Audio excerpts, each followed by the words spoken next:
Então, a questão dos direitos humanos é possível dividi-la em dois grandes momentos, né? Um primeiro momento em que você não fala ainda de direitos humanos, não chama de direitos humanos. E um segundo momento que você começa a chamar de direitos humanos. Esse é o momento, digamos, do mundo moderno. Mas antes você tem o reconhecimento da humanidade. Portanto, nesse reconhecimento da humanidade, você pode dizer, aí tem o direito humano, né? Eu comentava anteriormente, quando você busca as religiões monoteístas, e nas religiões monoteístas, os deuses monoteístas, cada deus de cada religião, outorga ao homem, ao ser humano, o direito de nomear. Ele está dando ao homem o direito de participar do processo de criação. Aí é um primeiro direito, o ser humano como ser criador. Esse momento, ele é um momento que acompanha a religiosidade humana. E acompanha também a definição das coisas pelo ser humano. O ser humano é capaz de recriar e refazer. E os direitos humanos nascem nessa dimensão. Se você trouxer esse princípio para o mundo moderno, você vai encontrar a grande questão dos direitos humanos presente nas lutas contra os diferentes tipos de autoritarismo.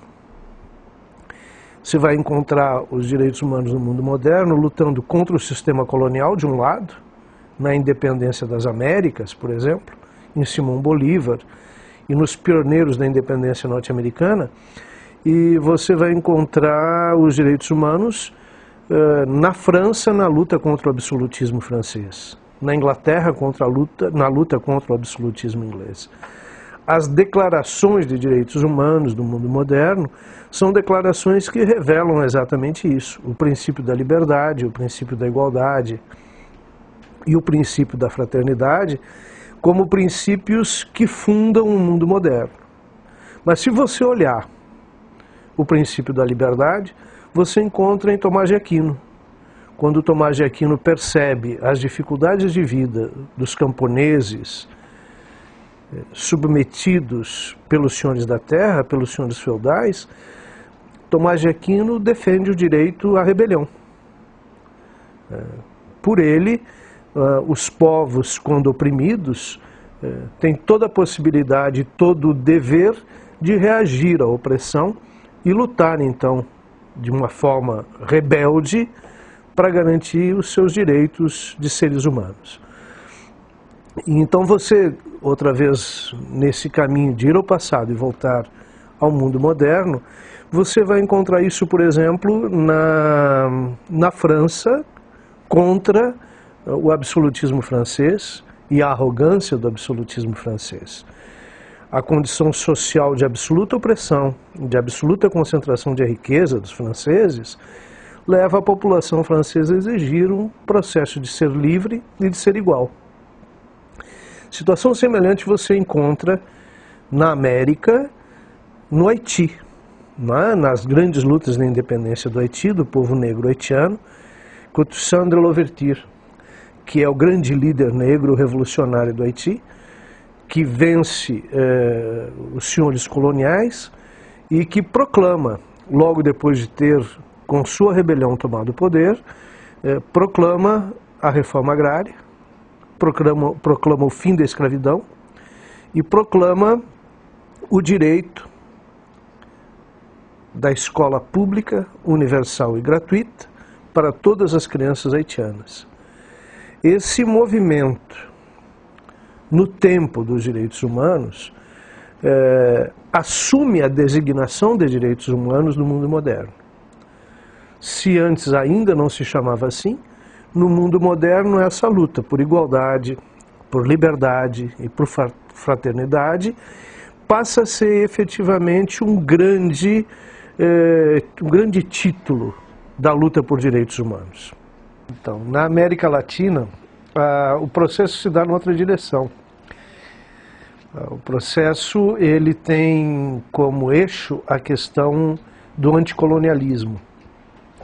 Se trata fundamentalmente de buscarmos encontrar espaços de construção das nacionalidades e de construção de uma cidadania ainda de si mesmo muito frágil. Os direitos humanos aparecem, então, basicamente vinculado a uma grande elite rural que pretende ter o controle como se ainda fosse possível manter os velhos privilégios que o sistema colonial de origem ibérica tinha preservado ao longo dos 500 anos de dominação. Então, nesse tempo, nesse período, a luta por direitos humanos na América Latina se prende fundamentalmente à ideia de construirmos aqui países soberanos, autonomia em relação aos dominadores. Enquanto na América, ao contrário, na América do Norte, ao contrário, se tratava de já construir um país sob a ótica de um país que voltava-se para si mesmo, que voltava-se para dentro. Então, lá era possível uma declaração de direitos humanos preocupada já com a cidadania da sociedade americana, especialmente naquilo que era a cidadania dos povos brancos e anglo-saxões. E aí se construiu um país que, de certa maneira, pressupunha direitos humanos para uma fatia considerável de sua população, embora recusasse esses mesmos direitos para os povos já de origem latino-americana, os povos que tiveram, de alguma maneira, seu território conquistado pelos anglo-saxões. Na Europa, ao contrário, as promessas feitas de igualdade do capitalismo industrial, do capitalismo urbano, não se podia mais negar à população, porque a população se comprometera em lutar contra o absolutismo em troca desses direitos. O surpreendente na dimensão europeia é que essas promessas não foram realizadas. A promessa de igualdade não se cumpriu.